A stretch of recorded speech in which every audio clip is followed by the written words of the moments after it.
What's going on, Mutha Truckers? Welcome to Mutha Trucker News. Email us at muthatruckernews@gmail.com. So we had a Mutha Trucker basically just got his locks cut. He said everyone at the TA in Bloomsbury just got their locks cut, and I heard this happen before. So here's the map. Here's the location. Just want to share it with you guys, and here's a short video showing this.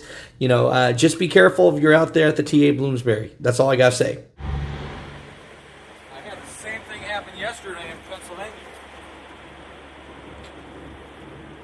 Is this your truck?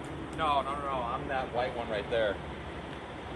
They went up and down the line. I don't know if these guys had loads. I'm going to ask them. I don't think they did. Dude, that's crazy. They're all over.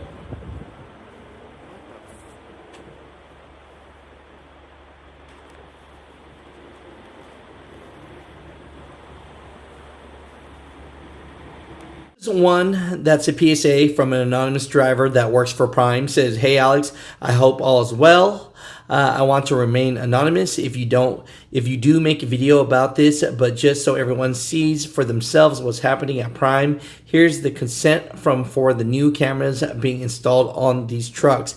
I'm an experienced driver going from 4 years local work to onboarding for OTR with Prime because I wanted to lease purchase and get a truck out of it, but I'm seriously reconsidering after I've been taken advantage of running teams, so-called 30,000 training miles, although experience for a fixed $800 a week while my trainer banked thousands.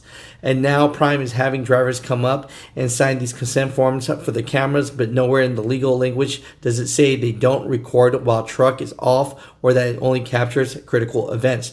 Therefore, basically, there is no such thing as privacy in the truck that you are on." We did talk about this, and from the video, honestly, their safety manager said that they will not be recording when you are stopped. That's what they stated.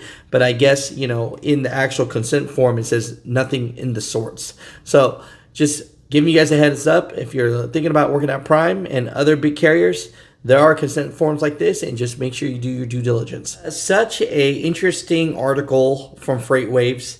And FreightWaves is just getting this from the Transporin reports. And so it says, overcapacity remains key challenge. Trimble Transporin reports finds. So industry executives are responding to a survey to say that they are also keeping an eye on nearshoring to Mexico. So let's get into this a little bit. It says Trimble's newly released Transporin report identifies overcapacity and nearshoring as two of several key factors impacting the future of truckload transportation sector in North America. So like we've been talking about, there is just still too many darn truck drivers on the road. So industry outlook, it says the report includes results of an April 2024 survey of supply chain and logistics executives in Indigo supply chain research community asked if 2024 is going to be better, worse, or the same as they expected in December 2023. 55% of respondents said that from a supply chain management perspective, 2024 is going to be the same as expected. What were you guys' thoughts about that? Do you think that 2024 is pretty much the same that you thought it was going to be last year? 32% said it was going to be better than expected. 3% said much better, and 10% said worse. So where are you guys at with this? Because I did hear from a lot of people that they thought it was going to get better. And frankly, it's been the same, which is still bad.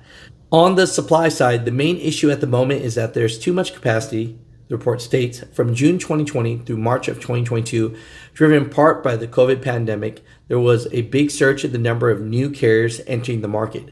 We talked about this a lot, so I agree with that. The report cites FTR Transportation Intelligence in stating that from January 2014 through May of 2020, monthly new carrier registrations range between 2,212 and 4,273. In July 2020, however, new registrations climbed to 5,396 and kept increasing until reach peak of 10,904 in March of 2022. So we talked about this. There was just too many truck drivers getting to the business because spot market was going crazy and people thought it was like this big gold rush. So people are buying equipment for crazy prices. We remember all this, right?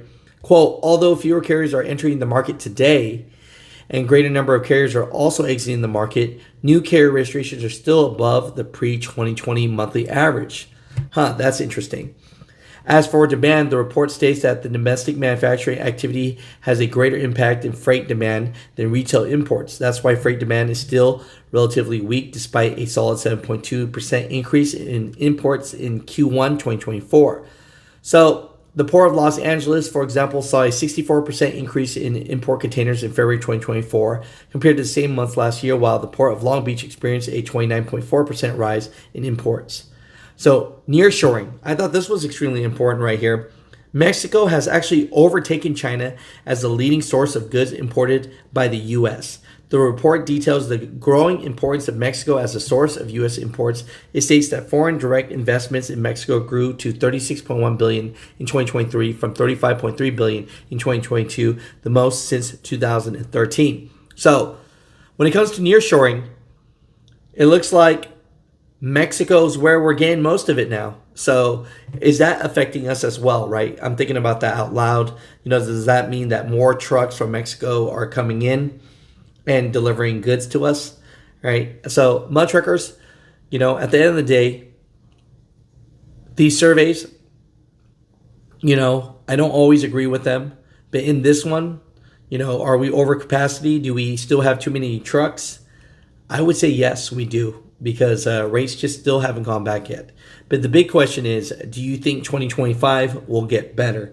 But just wanted to share a little bit of this, trucking economy with you and seeing what others are seeing. And let me know your thoughts down below. Mutha Truckers, comment down below.